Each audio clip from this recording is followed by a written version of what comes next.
Okay, let's dive into one of the most challenging and frankly misunderstood ideas of the 20th century. It comes from the philosopher Hannah Arendt, and it forces us to ask a really uncomfortable question about ourselves. You know, we have a pretty clear picture in our heads, don't we? We imagine evil as, well, monstrous, demonic even, something that's obviously different from you and me. But what if the greatest horrors in history weren't carried out by monsters at all, but by someone completely and utterly unremarkable? So get this, that was the official psychiatric description of Adolf Eichmann, a key architect of the Holocaust. And when Hannah Arendt went to cover his trial, she didn't find some raving lunatic. She found a bureaucrat, a clerk.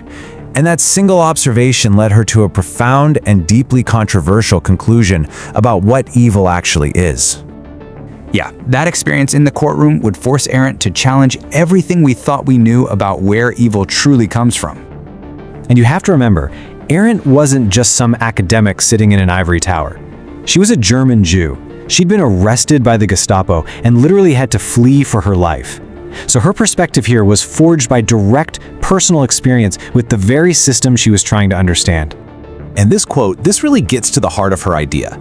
She wasn't saying evil is shallow or that its consequences aren't horrifying. No way. What she argued was that evil has no real depth, no grand demonic plan. Its true terror is that it can spread across the world just like a fungus, carried out by perfectly ordinary people. Which brings us right to the historical event that sparked this whole theory, the 1961 trial of Adolf Eichmann in Jerusalem. So after the war, Eichmann just vanished. He escaped to Argentina and hid out for 15 years. But in 1960, Israeli agents finally caught him. They brought him to Jerusalem to stand trial as one of Hitler's chief logisticians, the guy whose mastery of train schedules and timetables sent millions of people to their deaths. The whole world, including Arendt, expected to see a monster in that glass booth, a brilliant, demonic mastermind. But instead, she saw this mediocre functionary, a guy who seemed more like a clerk than a mass murderer, who was constantly blowing his nose and speaking in this weird bureaucratic jargon. And his defense wasn't that he was innocent. He argued he was just a cog in the machine. He wasn't driven by some deep-seated hatred, but by a simple desire to be efficient.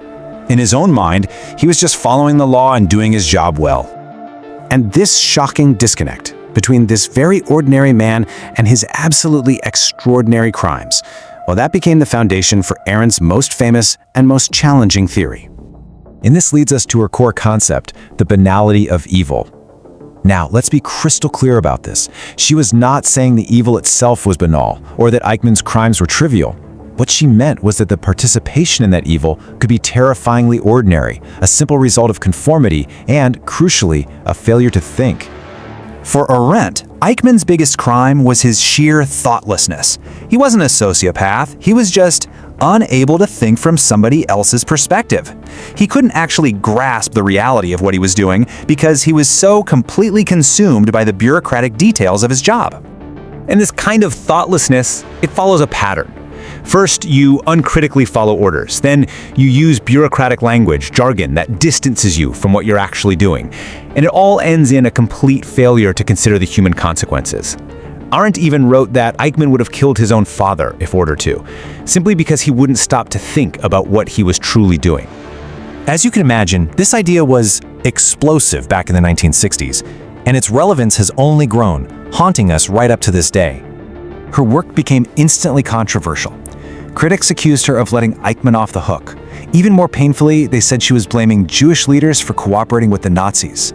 But her actual argument was way more nuanced. She was saying that totalitarianism creates this total moral collapse that sucks everyone in, and that a criminal like Eichmann, one who acts without thinking, represents a new and maybe even more dangerous kind of evil. And then, in the years that followed, her ideas got some chilling support from some pretty landmark psychological studies. Both the Milgram experiment and the Stanford prison experiment showed just how easily normal people could be made to do harmful things, all under the pressure of authority and conformity. It was like her warnings about thoughtlessness were playing out in a lab. Arendt went even deeper, though.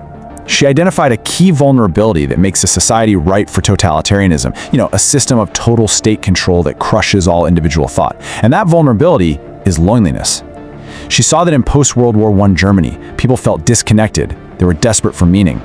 So when a leader came along promising to make Germany great again, lots of people bought into it because it gave them a powerful, even if it was false, sense of purpose. Arendt saw these dangerous warning signs: loneliness, propaganda that creates its own reality, and just a general lack of critical thinking. She didn't just see them in Nazi Germany. She saw them in the McCarthyism of the 1950s and in the government lies about the Vietnam War, right there in her adopted home, the United States. So Arendt's work doesn't really give us any easy answers. Instead, it leaves us with this profound and pretty urgent challenge. If the greatest evils aren't committed by monsters, but by ordinary people who just fail to think, then the act of thinking itself, of questioning things, of trying to see from another person's perspective, that becomes our most critical defense. It means that maybe our greatest moral responsibility lies in a single critical thought.